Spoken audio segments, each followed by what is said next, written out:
promover debates sobre grandes temas e o futuro do país. Este é o objetivo da Comissão Senado do Futuro, criada em 2013 e inspirada no Senado do Chile. A comissão é presidida pelo senador Wellington Fagundes e é com ele que esta edição do programa Argumento conversa para fazer um balanço das atividades em 2015. Senador, este ano a comissão fez 8 reuniões e um dos destaques foi a discussão sobre cidades sustentáveis, né? Um tema que está na pauta aí pela Conferência das Nações Unidas sobre Mudanças Climáticas, né, COP21, e o Brasil ele se destaca na sustentabilidade na produção de energia, por exemplo, mas as cidades ainda não são sustentáveis. O que falta? Bom, eu diria que a palavra é planejamento, né? Nós tivemos um êxodo rural muito grande nas últimas décadas, né? O Brasil, que era um país rural onde a maioria da população morava na zona rural, hoje todo mundo veio para as cidades. Então, nós temos hoje uma população muito grande, quase 90% da população está nas cidades, e os aglomerados urbanos foram crescendo muito rapidamente. O governo inicialmente promoveu os grandes conjuntos habitacionais, estimulando para que as pessoas viessem para as cidades, e essas cidades, muitas delas foram também, esses conjuntos foram feitos em função de especulação imobiliária. Então, conjuntos longes e os vazios dentro da cidade, e isso vai ficando cada vez mais oneroso para o Estado para fazer a infraestrutura, né? Então, o problema de saneamento básico é muito sério.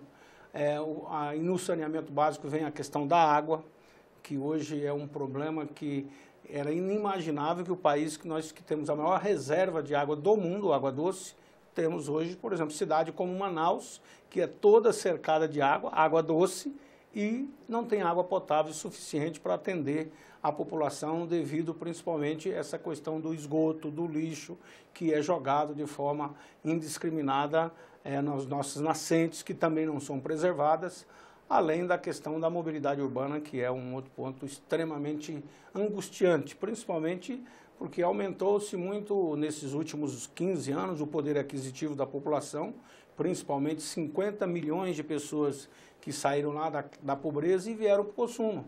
Então, hoje, os financiamentos facilitaram, todo mundo tendo facilidade de comprar um carro, uma moto, e isso causa também problemas seríssimos na questão urbana e principalmente na mobilidade.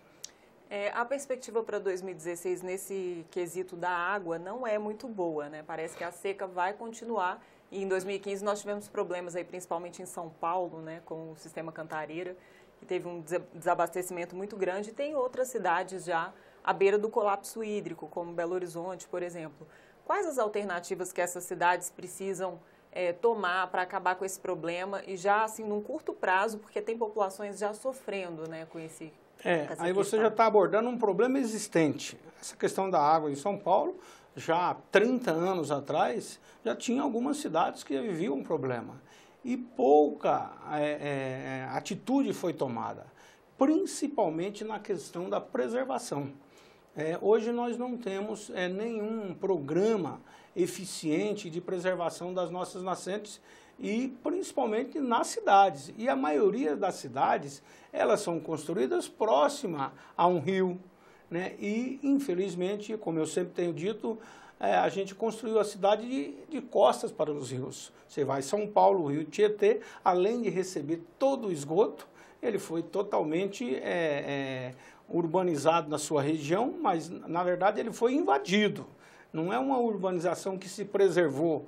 Por exemplo, à margem dos rios normalmente estavam as árvores frondosas, estavam ali as árvores frutíferas, estavam os animais, né, as aves. Isso tudo foi simplesmente se acabando, foi colocando concreto, foi tirando todo o ecossistema que podia, inclusive, permitir uma boa qualidade de vida à população, a preservação das nascentes, que todas elas foram entupidas, né? E as pessoas foram aterrando, e aí o que acontece? Além da falta d'água, o grande problema das enchentes, né? Então, as metrópoles hoje vivem problemas seríssimos, né? Então, de um modo geral, a gente tem hoje a preocupação a curto prazo, principalmente nas cidades maiores, como é o caso, você falou, Belo Horizonte, Rio de Janeiro, São Paulo, que já vive essa questão da disputa da onde vai captar, né? Se um rio pertence a qual estado, né? Na verdade, eu penso que as pessoas têm que ter o equilíbrio no sentido de saber utilizar bem, não ter desperdício, aproveitar as nossas águas de chuva que praticamente não são aproveitadas e, principalmente, eu acredito que essa questão do saneamento é fundamental. Até porque o saneamento também tem a ver diretamente com a qualidade de vida da população. Com outra crise que nós estamos vivendo, inclusive aí, que é a questão do Aedes aegypti, né, com as doenças que agora já começa essa questão nova aí das grávidas que estão, né, sendo contaminadas, crianças, bebês nascendo com microencefalia. Então, olha só como isso vai se agravando quando não tem um planejamento e quando não tem um respeito ao meio ambiente. A questão de 50 anos atrás, falar em meio ambiente, isso era só coisa de ecologista que só queriam emperrar o desenvolvimento. Olha, claro que a gente tem que buscar o desenvolvimento, mas a gente também tem que ter o equilíbrio, né? E aí, tanto na zona urbana como na zona rural também, porque nós precisamos produzir alimento. Agora, nós temos que ter uma harmonia, né, entre o ser humano, entre a flora, a fauna e, claro, poder promover o desenvolvimento. O senhor foi relator na Comissão da Política Pública de Sustentabilidade e Mobilidade Urbana, né?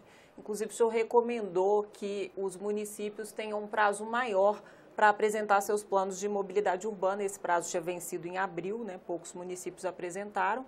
Por que estender esse prazo?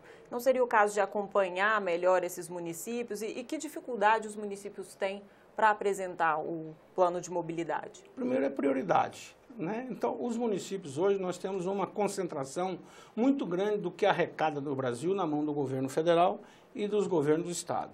Menos de 20%, 17% hoje apenas de tudo que se arrecada no país é que vai diretamente para os 5 mil e tantos municípios. Os programas foram criados e a responsabilidade de manter esses programas ficou sobre o ônus dos municípios. Falou-se tanto do Pacto Federativo, mas infelizmente as reformas necessárias praticamente não avançaram.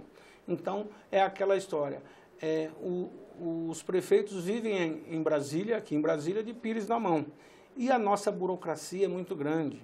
E eu sempre tenho dito que o desperdício do recurso é também muito grande. Até para chegar lá no fim, na ponta, além da demora da burocracia, Brasília vai se decidir aqui num escritório a construção de uma pequena creche lá no interior do Amazonas, lá no interior do Mato Grosso ou qualquer estado brasileiro. Lá quem vive é que sabe que tipo de material. Por isso eu penso que quanto mais você municipalizar e até escolarizar, como foi o caso da merenda escolar, você vai ter muito mais a fiscalização da população próximo, tem lá os vereadores, tem o Ministério Público, então tem uma condição de fiscalização e eficiência também, porque não é só a questão da corrupção, é também principalmente a melhor aplicação do recurso. Por exemplo, o tipo de material usado em uma região é diferente de outra região. Então, você pode fazer uma construção, às vezes com um material mais adequado, mais barato e, claro, valorizando aquele que tem ali na região. Na questão da merenda escolar, como eu disse, antigamente, eu me lembro aqui no meu primeiro mandato, a merenda escolar era comprada em Brasília, quando chegava na escola já estava tudo estragado o produto. Eu presenciei isso, chegar lá, ver merenda escolar, produto mofado.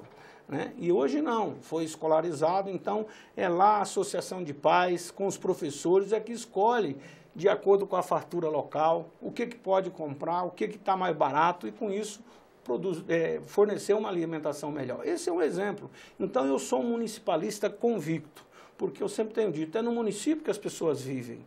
Lá é que existem os problemas e a melhor forma de encontrar a solução é exatamente essa parceria num gerenciamento mais próximo da comunidade. Senador, sustentabilidade e mobilidade foram os temas de 2015. E em 2016, o que a comissão vai discutir? Bom, é importante dizer, porque as pessoas perguntam, você abriu o programa dizendo, olha, a Comissão Senado do Futuro, né?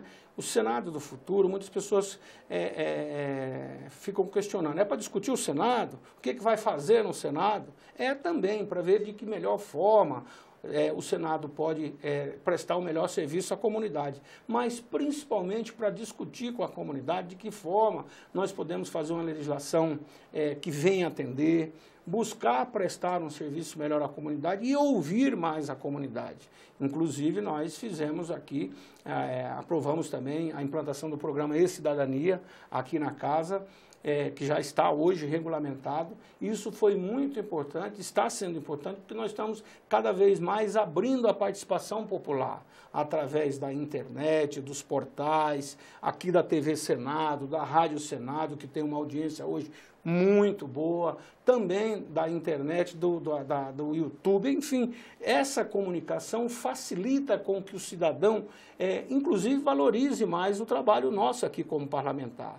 Eu sempre tenho dito, né, como o artista dizia, o artista tem que estar onde o povo está, né? E também a gente tem que aproximar mais da população. Então, esse é o papel da Comissão Senado do Futuro, buscar discutir com a cidade, ou com a população, de que forma nós podemos melhorar a qualidade de vida brasileira. E hoje, o que mais o cidadão reclama é exatamente a prestação do serviço público. Porque eu sempre tenho dito que quem está lá na fila de espera com seu filho doente, tem pressa, quer uma solução. Quem está numa estrada esburacada, que está levando o seu produto, a geração do seu trabalho, ele tem que chegar no abastecimento, vender o seu produto. Então, ele tem pressa. Então, essa burocracia brasileira, às vezes, deixa o cidadão indignado. E a qualidade do serviço também sempre em segundo plano, ou seja, sempre é um serviço que não tem assim uma aprovação ideal da população, em todas as áreas. Então nós temos que aperfeiçoar, nós temos que buscar eliminar essa burocracia, porque eu diria que não é nem falta de recurso. O recurso existe, mas infelizmente é o desperdício e a dificuldade para se tomar as decisões, a demora para se tomar as decisões. Senador, muito obrigada pela entrevista. Se você quer enviar perguntas ou sugestões para o programa Argumento, ligue para o 0800 61 22 11. A ligação é gratuita. Para rever esta e outras edições do programa, acesse a nossa página na internet. É senado.leg.br/tv. Até o próximo programa Argumento.